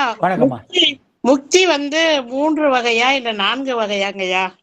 பசுமுக்தி, பாசமுக்தி, பதமுக்தி, பரமுக்தி, 4 ஐயா? பதமுக்தியில 3மா? சாலோகம், சாமீபம், சாரூபம். அடுத்து பரமுக்தி. ஐயா நான் கேக்குறது வந்து முக்தி வந்து வகைகள் 3ஆ 4ஆன்னு கேக்குறேங்க ஐயா. பசுமுக்தி ஞானத்துக்கு சொன்னாரு இல்ல ஐயா, நீங்க கவனிக்கல போடுறதுக்கு இப்பதானே சொல்லி முடிச்சாரு. இந்த 3மே வந்து போகாது. அந்த அவருடைய நிலையில தான் நம்ம இருக்க முடியும். ஆனா வந்து பரமுக்தின்றது சாயுட்ச நிலை.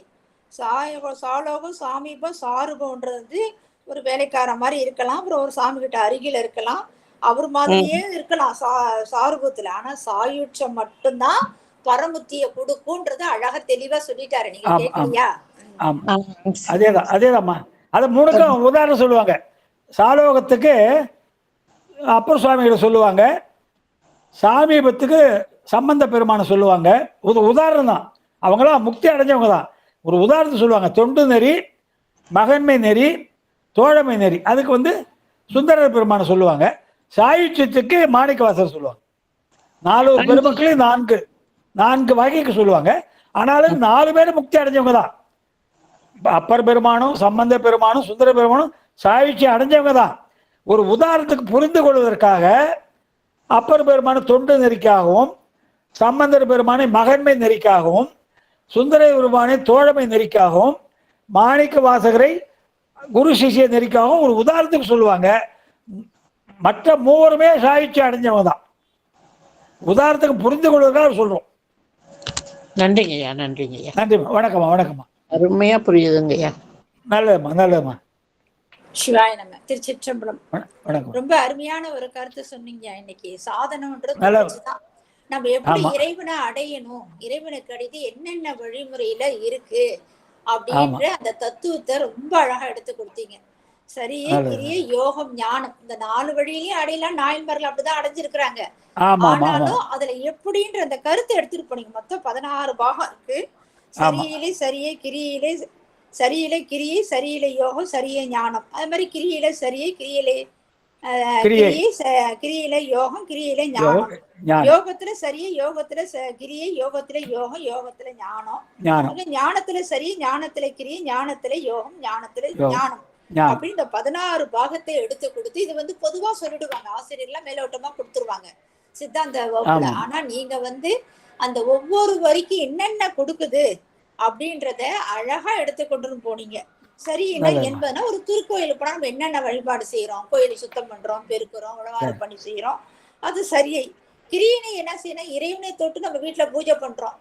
இறைவனை தொட்டு வணங்கி அது முதல்ல அனுஷ்டான விதிமுறைகள், அப்புறம் சிவபூஜை செய்யறது கிரியையினுடைய வழிமுறைன்னு சொல்லி. யோகம் அந்த சிவபூஜை கூட நம்ம மனசு ஒன்றி செய்யறோமானா இல்ல.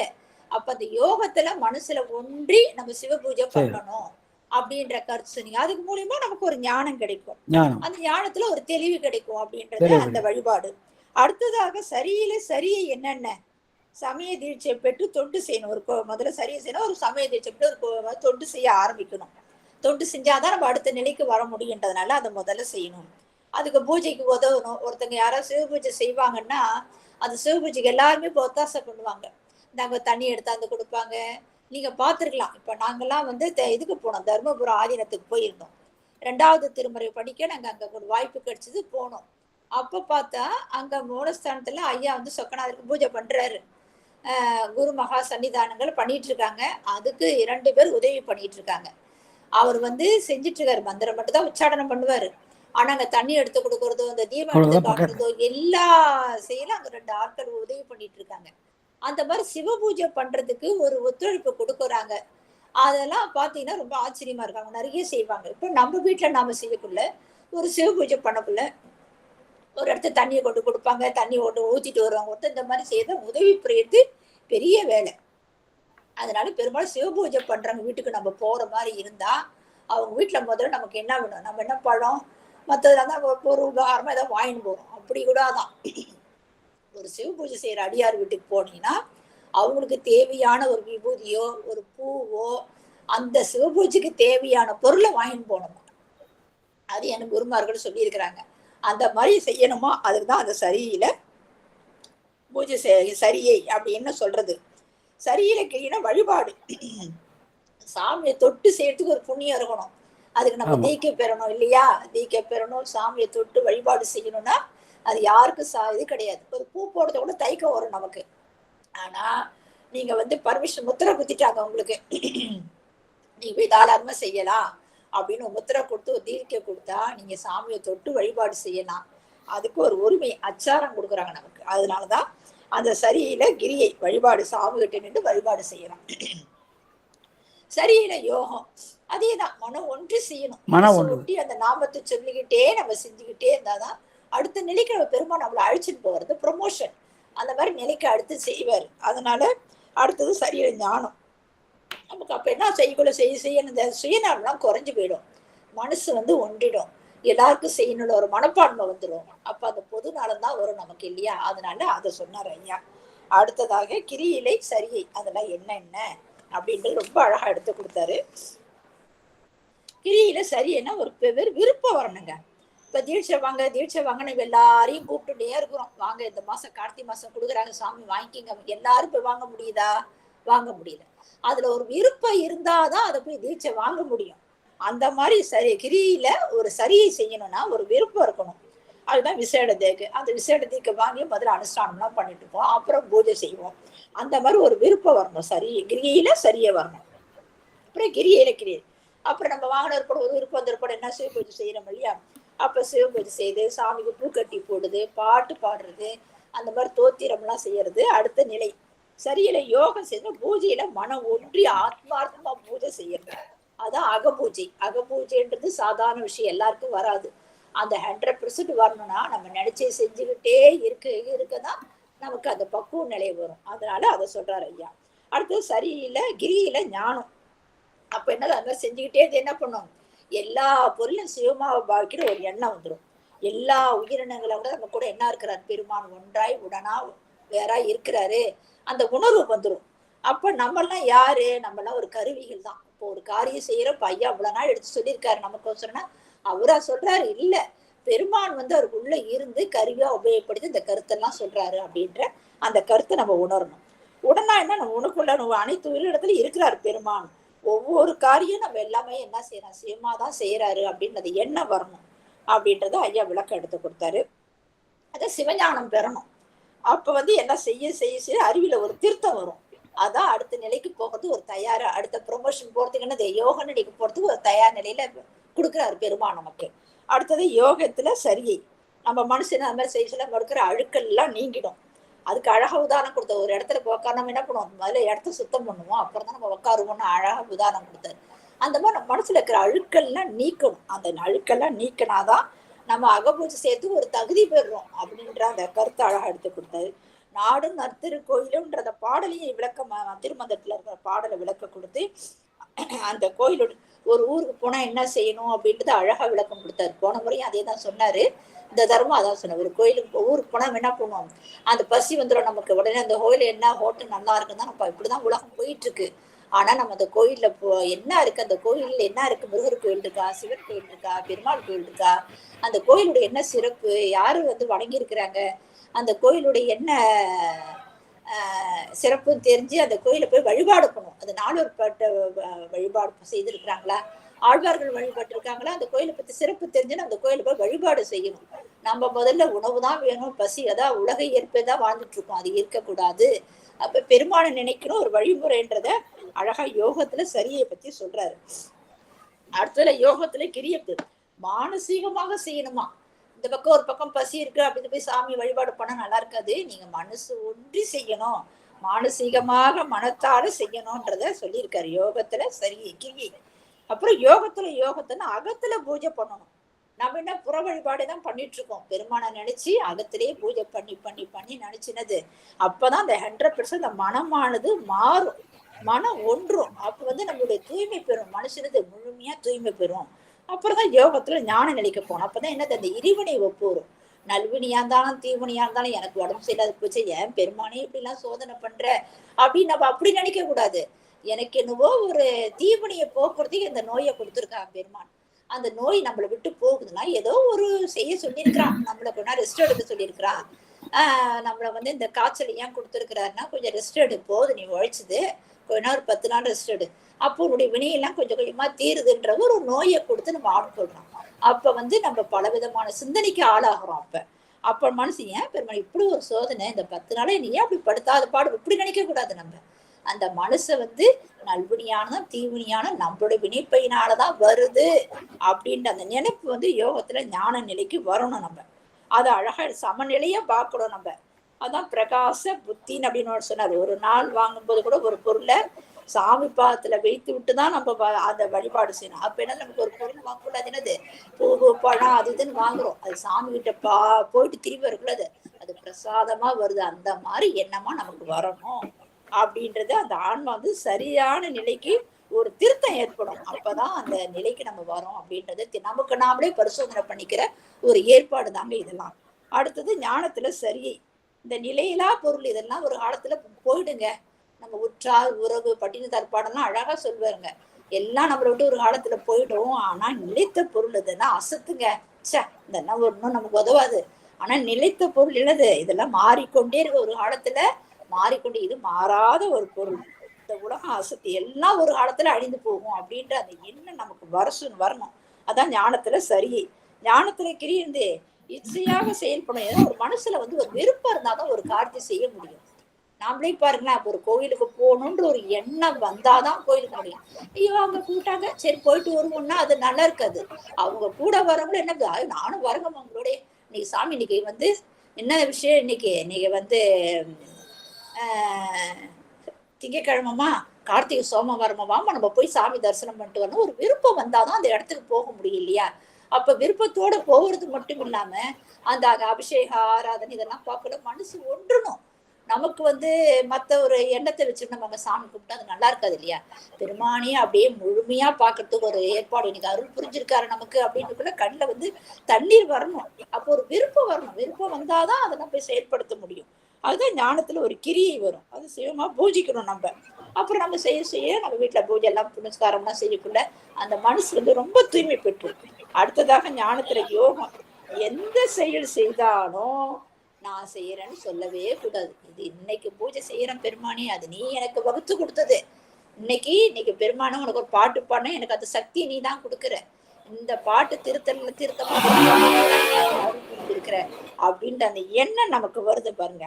எல்லாமே இறைவன் தான் செய்ய வைக்கிறான், இவர் கருவிதான் நானு அப்படின்ற அந்த எண்ணம் நம்ம மனசுல வர்றதுதான் ஞானத்துல யோகம். அதுக்கு அடுத்தது என்ன, ஞானம் என்ன செய்யணும், அந்த தத்துவம், அந்த 3 வகை குணம் நம்மளை விட்டு போகுங்க. தத்துவ ராசகுணம் தாமச குணம்லாம் இருக்குல்ல, அதெல்லாம் நீங்கி நம்ம பெருமான் என்ன நெட்டை கூட்டிடுவோம். பெருமானோட போய் அப்படியே நின்றுடுவோம். எதை பார்த்தாலும் சிவசிவா, யார் பார்த்தாலும் சிவசிவா, எந்த யாரு மற்ற எல்லா அடியாரும் பார்த்தாலும் இந்த சிவசிவன்ற எண்ணம் கடைசியில தான் கொடுத்துருக்காங்க மந்திரம். முதல்ல நம சிவாய, சிவாய நம, சிவய சிவ, அடுத்தது என்னது சிவசிவன்ற வார்த்தையே வராது நமக்கு. அந்த வார்த்தையை வரத்துக்கு பெருமான் இப்படிலாம் நமக்கு வகுத்து கொடுத்து அந்த நிலைக்கு கொண்டு போய் வைக்கிறாரு. அப்ப நம்ம என்ன பண்ணோம், போன் பண்ண கூட நம்ம என்ன செய்யணும், நம்ம சிவாய நம சிவாயன்னு சொல்ல சொல்ல அடுத்தடுத்த நிலைக்கு நம்ம போகணும். சிவசிவா அப்படின்ற வார்த்தை வர்ற வரைக்கும் நம்மள பெருமான் கரையேற்றிக்கிட்டே தான் இருப்பாரு. அந்த மாதிரி ஞானத்துல கொண்டு வைக்கிறாரு. அப்ப சிவனை வழிபடுறதுக்கு அந்த எண்ணமெல்லாம் போக்கி அந்த வழிபாட்டை நம்ம கொண்டு வந்துடுறாரு. அதுக்கப்புறம் அந்த யாகத்தை பத்தி சொன்னாரு. 4 வகை யாகம், 5 வகையான யாகம் சொன்னாரு.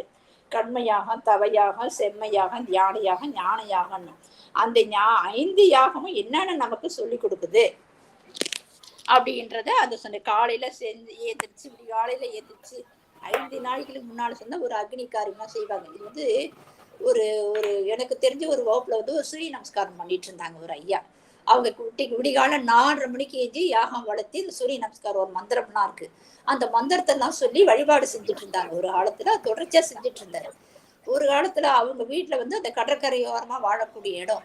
எல்லார் வீட்லயும் அந்த மழை பெஞ்சு எல்லாமே அழிஞ்சிச்சு. எல்லார் வீட்டு தண்ணி எல்லாம் வீடு விட்டே காடி பண்ணிட்டு போயிட்டாங்க. ஆனா அந்த ஐயா வீட்டுக்கு ஒரு வீட்டுக்கு மட்டும்தான் தண்ணி வரல, எந்த விதமான ஒரு பாதிப்பையும் ஏற்படல. ஏன்னா அவர் சூரியன் நினைச்சு அந்த வழிபாடு பண்ணக்குள்ள அந்த தாக்கமானது என்ன ஆயிடுச்சு, அவர் ஒருத்தருக்கு பாதிப்பு இல்லாம மத்தவங்க எல்லாருக்கும் பாதிப்பு ஏற்படுது. ஏன் இந்த மாதிரி இறைவனை நம்ம வணங்க நம்மளோட பாதிப்பெல்லாம் அவர் அப்படியே சீராக்கி போயிடுவாரு. அது அந்த அக்னி காரியத்தை செய்யக்குள்ள அந்த மாதிரி ஒரு சிவத்தை முன்னிட்டு நம்ம சிவத்தை முன்னிட்டு தான் செய்யணும். எல்லாமே எல்லா காரணம் சிவத்தை முன்னிட்டு செஞ்சாரு. அதுக்கடுத்து விரதம் சந்திராயன விரதம் ரொம்ப கஷ்டமான ஒரு விரதம். அது 15 கவலத்தை எடுத்து ஒவ்வொரு நாளும் சொல்லுவாங்க. இப்ப இந்த குழந்தை பிறக்கலன்றதுலாம் சொல்றாங்க இல்லையா, இதெல்லாம் கடைபிடிச்சா உங்களுக்கு குழந்தை பாக்கியம் உண்டாகுமா. இன்னும் நீங்க அந்த என்ன சொல்றது வேதாத்திரி மகரிஷியுடைய கருத்தெல்லாம் சொல்லி பார்த்தோன்னா இந்த 15 நாள் எப்படிலாம் இருக்கணும், அதுக்கப்புறம் அமாவாசை பௌர்ணமிக்கு எப்படிலாம் இருக்கணும்னு ஒரு தத்துவத்திலே கொடுக்குறாங்க. அந்த மாதிரி கொடுக்கக்குள்ள அவங்களுக்கு தாம்பத்தியத்துறை எப்படி அமையணும், எப்படி குழந்தை பிறக்கணும்னு சொல்லி இந்த மாதிரி ஒரு விரதத்தான் கடப்பு. இது நமக்கு எளிமையா சொல்லி கொடுத்துட்டு போயிட்டாங்க. இந்த சந்திராய விரதன்றது எப்படி இருக்குன்னு சொல்லிட்டாங்க.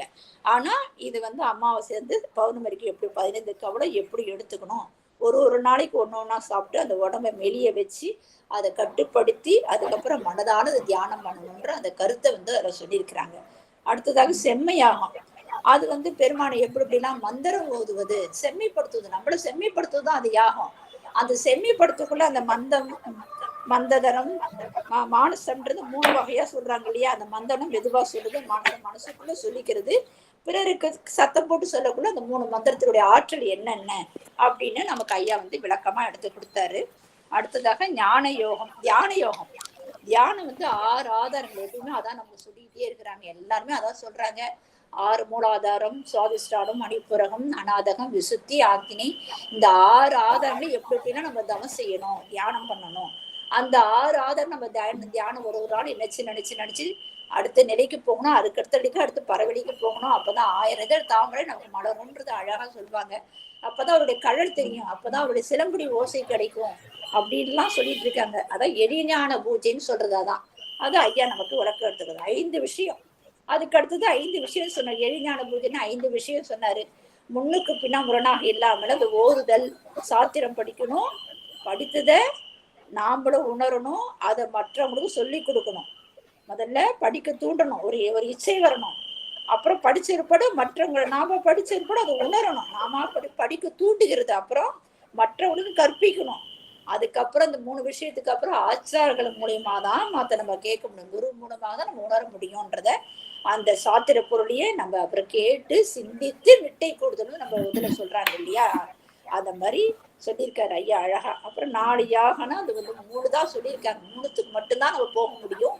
4வது பரமுத்தி அடையறதுக்கு இந்த 3 உதவி புரியும். ஆனாலும் அந்த 3 உதவி புரியும் ஓரளவுக்கு தான். சாலோகோ சாமிக்கோ சாருகோ நிலையில இருந்து சாயுச்சி நிலைக்கு நம்ம வரணும்ன்ற கருத்தை அழகா எடுத்து ஒவ்வொரு இந்த மாதிரி ஒரு சிறப்பான ஒரு கருத்தை நம்ம கேட்கவே முடியாது. எல்லாரும் மேலோட்டமா சொல்லிடுவாங்க. ஐயா அவ்வளவு அழகா எடுத்து நமக்கு கொடுத்தாரு. இது அடுத்தது இல்லாத நித்திய கர்மம் என்னன்னு சொல்லி இருக்கிறாரு. அது நைமித்திய கர்மம், நித்திய கர்மம்னா தினம் நம்ம பூஜை பண்ணிக்கிட்டே இருக்கணும். அதாவது நெட்டை அத என்ன சொல்றது, நம்ம சுந்தரமூர்த்தி சுவாமி கூட பாடுவார் ஒரு பாட்டு, நீல நினைந்தடியேன் அப்படின்னு பாடுவார் இல்லையா. பெருமா நம்ம நினைச்சுக்கிட்டே பாடிக்கிட்டே இருக்கணும். நினைச்சு கொஞ்சம் விட்டா என்னாச்சு, நம்மளுடைய அந்த பாசப்பட்டு போய் விழுந்துடுவோம். அதுல போகக்கூடாது. தினம் நம்ம அந்த கடமையை தினம் கரெக்டா செய்யணும்.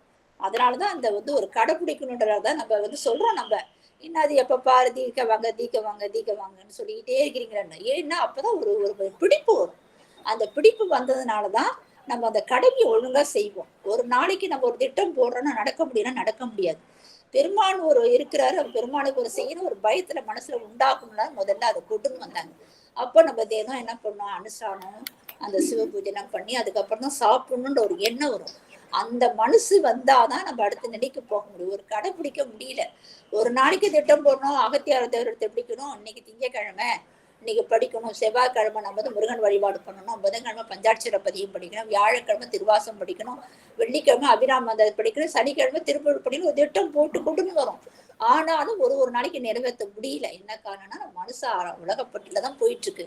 அந்த மாதிரி போகக்கூடாதுன்றதுனாலதான் நித்திய கர்மம் தினம் செய்யணும். தினம் எப்படி நம்ம 3 வேளை சாப்பிடுற மட்டும் நிறுத்துறோமா, அது உலகப்பட்டு உயிர் வாடுறதுக்கு உடம்பு தேவை. அப்ப இந்த மாதிரிலாம் செஞ்சுட்டு இருக்கோம். அதெல்லாம் இல்லை, அதெல்லாம் நிலையானது இல்லை, இதான் நிலையற்றது அப்படின்றது நித்திய கர்மத்தை பத்தி ஐயா எடுத்து சொன்னாரு. அதுக்கப்புறம் நைமித்திய கர்மம்னா என்ன, விசேஷ காலங்களை மட்டும் அது செய்யக்கூடிய பூஜையெல்லாம் அழகா எடுத்து கொடுத்தாரு. இது ஒரு காலகட்டத்துல செய்யற பூஜை. இதெல்லாம் அடுத்து காமிய கர்மம்னா ஒரு பலனை எதிர்பார்த்து செய்யக்கூடாது. ஆயுசு ஹோமம்வாங்க, கணபதி ஹோமம்வாங்க, நவகிரக ஹோமம்வாங்க. இதெல்லாம் ஒரு பலனை எதிர்பார்த்து செய்யக்கூடிய ஒரு பூஜைன்றது ஐயா இவ்வளவு அழகாக பொறுமையா அந்த 1 மணி நேரத்துல நம்ம நல்ல சிவசிந்தனையா எடுத்துட்டு போனாரு. அவர்களுக்கு கோடான கோடி நன்றிகளை தெரிவித்துக் கொள்கிறேன். சிவாய நம. திருச்சிற்றம்பலம். அற்புதமா இன்னொரு உபன்யாசம் மாதிரி பண்ணிட்டு சூப்பர்மா. சிவசிவா. வாழ்த்து பாடல் பாடி முடிச்சு நம்ம நிறைவு செய்யலாம். வான்மியில் வழாது பெய்க மழை வளம் சுரக்க, மன்னன் கோன்முறை அரசு செய்க, குறைவிலாது உயிர்கள் வாழ்க, நான்மறை அறங்கள் ஓங்க, நல்தவம் வேள்வி மல்க, மேன்மை கொள் சைவ நீதி விளங்குக உலகமெல்லாம், மேன்மை கொள் சைவ நீதி விளங்குக உலகமெல்லாம், ஆறிரு தடந்தோள் வாழ்க, ஆறுமுகம் வாழ்க, வெற்பை கூறுசை தனிவேல் வாழ்க, குக்குடம் வாழ்க செவ்வேல், ஏரிய மங்கை வாழ்க, யானை தன் அணங்கு வாழ்க, மாறிலா வள்ளி வாழ்க, வாழ்க சீரடியார் எல்லாம், மாறிலா வள்ளி வாழ்க, வாழ்க சீரடியார் எல்லாம். திருச்சிற்றம்பலம். நன்றிங்க. மற்ற அடியார் யாராவது பேச விருப்பம் இருந்தா நீங்க பேசலாங்கம்மா. சிவாய நம. திருவடி வணக்கம் ஐயா.